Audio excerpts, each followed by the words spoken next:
siswa memiliki rasa tanggung jawab terhadap lingkungan sekitar. Tiga, agar siswa mampu mempraktekkan cara pengukuran satuan tidak baku yaitu depa, hasta, dan jengkal. Dan yang keempat, agar siswa mampu mengenal hasil karya dari bahan lunak alami yaitu tanaman.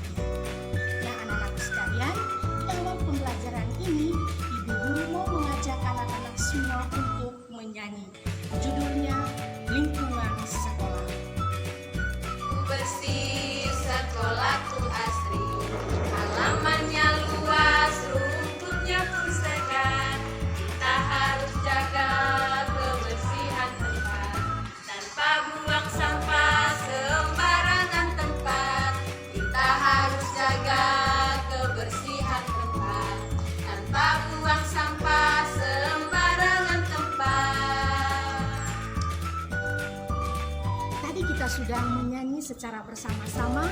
Sekarang mari kita amati sama-sama lingkungan sekolah kita. Apakah sekolah kita termasuk lingkungan yang bersih? Ayo mari kita amati sama-sama. Di sekolah kita juga banyak sekali bunga-bunganya. Ada juga pohon-pohon di sekitar. Dan halamannya juga lumayan luas.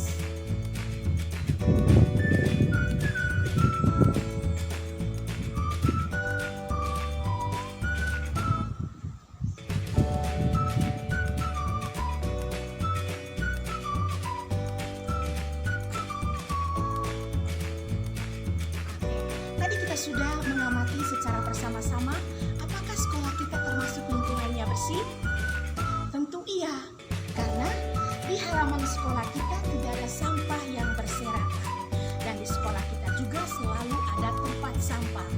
Nah, anak-anakku sekalian, di sini juga ibu guru mau mengajak anak-anak semua bagaimana sikap kita ketika kita ada temukan sampah di depan mata kita. Sekarang mari kita lihat bersama-sama, jangan sampai masih ada sampah yang berserakan. Nah, di sini ibu guru ada menemukan sampah kertas, ada di sela-sela daun, ada sampah kertas.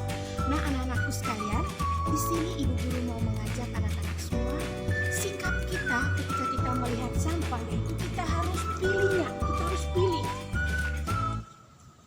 Baik itu sampah kertas, baik itu sampah plastik. Jadi kita harus pungut semua, jangan biarkan sampah itu berada di lapangan sekolah kita. Nah, setelah kita pungut sampahnya, kita harus buangkan pada tempat sampah. Nah, anak-anakku sekalian, di sekolah kita selalu ada tempat sampah, ya. Oke, sekarang di lingkungan sekolah kita ini juga begitu banyak benda-benda. Nah, di sini ada meja. Jadi meja ini juga termasuk benda. Kemudian ada tempat sampah, ada pot bunga, ada juga tiang bendera. Nah, sekarang ini ibu guru mau mengajak anak-anak semua kita sama-sama mengukur dengan menggunakan depa, menggunakan hasta, dan menggunakan jengkal. Nah, yang sekarang mari kita ukur sama-sama panjang dari semua meja ini. Apakah meja ini sebentar kita bisa ukur dengan menggunakan depa, hasta, dan jengkal. Sekarang kita mulai dengan depa. Lihat baik-baik, ujung jari kita garis tunjuknya di sudut sini. Satu. Untuk panjang meja sampai di sini, sampai di tengah sini, panjangnya hanya satu depa. Tentu ketika anak-anak yang mengukur, tentu hasilnya beda, ya. Jadi untuk sementara panjang meja ini hanya satu depa. Nah, sekarang kita coba ukur dengan menggunakan hasta. Jadi siku kita letakkan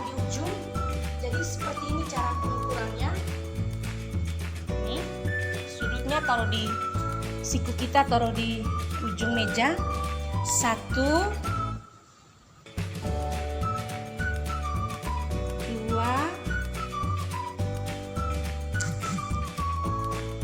3,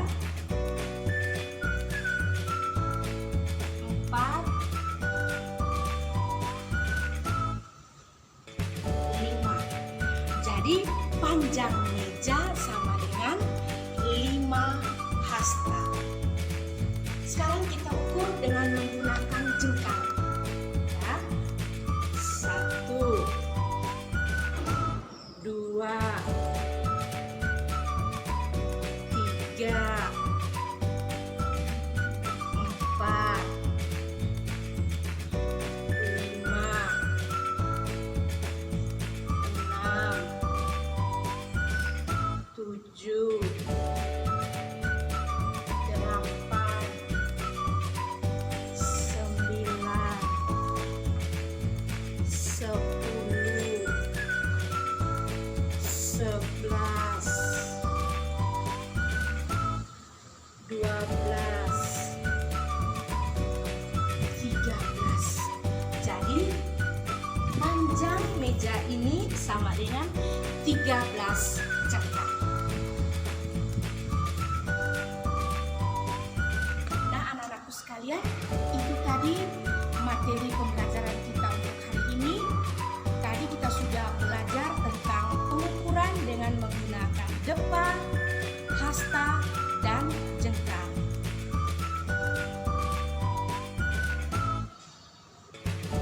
Nah, tadi di luar kita sudah mengamati tentang lingkungan sekolah kita. Di lingkungan sekolah ada pohon yang rindang dan ada juga bunga-bunga.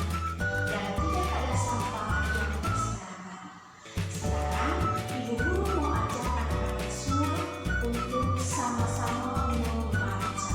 Sekarang mari kita perhatikan sama-sama di papan tulis. Sekolahku bersih dan nyaman.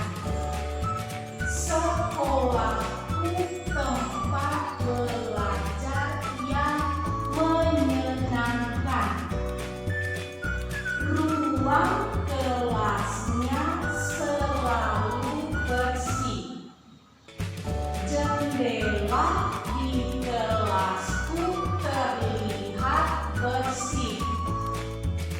Pohon rindang tumbuh di halaman sekolah. Halaman sekolahku luas dan asri. Tanaman yang dipelihara terlihat subur. Setiap hari anak-anak selalu menyiraminya. Tidak ada sampah berserakan di halaman. Sekolahku bersih, segar, dan menyenangkan.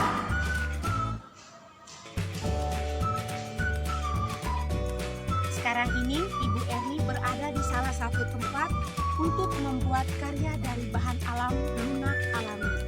Nah, salah satu contohnya yaitu tanah liat. Begitu banyak contoh hasil karya dari tanah liat, yaitu ada patung, ada asbak, ada kendi, dan ada juga tungku tradisional. Mungkin selama ini anak-anak hanya mendengar cerita dari orang tua atau hanya melihat hasilnya saja. Dan hari ini Ibu Erni akan mengajak anak-anak semua untuk melihat langsung bagaimana proses cara membuat asbak dari tanah liat. Kebetulan hari ini kita mau praktek membuat asbak dari tanah liat. Selanjutnya yaitu kita mau membuat asbak. Jadi bahan dasar untuk membuat asbak ini ada tanah liat dan ada juga dedak kasarnya untuk campur bersama dengan tanah liat ini. Dan begitu banyak manfaat dari tanah liat ini, bukan hanya kita buat asfak saja, tetapi bisa juga buat batu bata, kemudian bisa juga buat kendi, bisa juga buat patung, dan bisa juga buat tungku tradisional. Dan hari ini kita mau praktik membuat asbak dari tanah liat.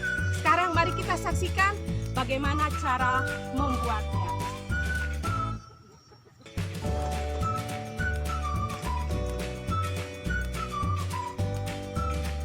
Jadi kita ramas-ramaskan dulu tanahnya, dibulatkan seperti ini. Baru kita akan kasih bentuk sesuai dengan kreasinya masing-masing. Di sini saya membuat asbak. Suster buat apa? Mau buat cangkir. Oh, suster juga mau buat cangkir. Jadi begitu banyak manfaat dari tanah liat ini. Kalau Ibu Hafia buat apa? Mau buat asbak. Oh, mau buat asbak. Ternyata saya dan Ibu Hafia sama. Kami dua mau membuat asbak. Jadi kami membuat asbaknya sesuai dengan kreasi kami masing-masing. Ya, mungkin selama ini anak-anak hanya dengar cerita dari orang tua bahwa asbak yang ada di rumah itu terbuat dari tanah liat, tetapi anak-anak tidak tahu bagaimana proses pembuatannya.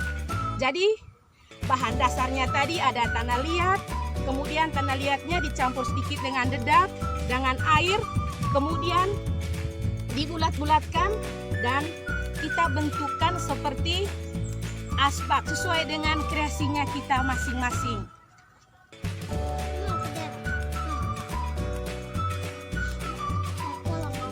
Nah,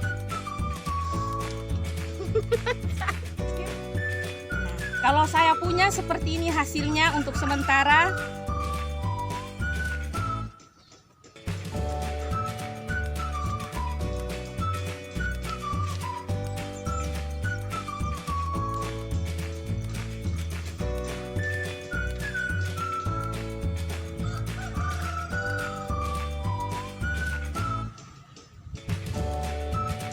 Wow, itu hasilnya.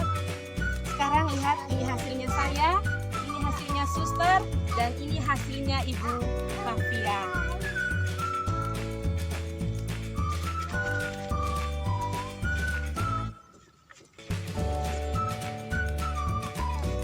Baik anak-anak, kamu lihat sore ini kita belajar sesuatu yang baru, bahwa ternyata tanah liat itu sungguh banyak manfaatnya. Selain buat batu bata yang seperti yang dilihat di omong tadi, juga bisa buat asbak, bisa buat pot bunga, bisa buat cangkir seperti yang saya buat ini.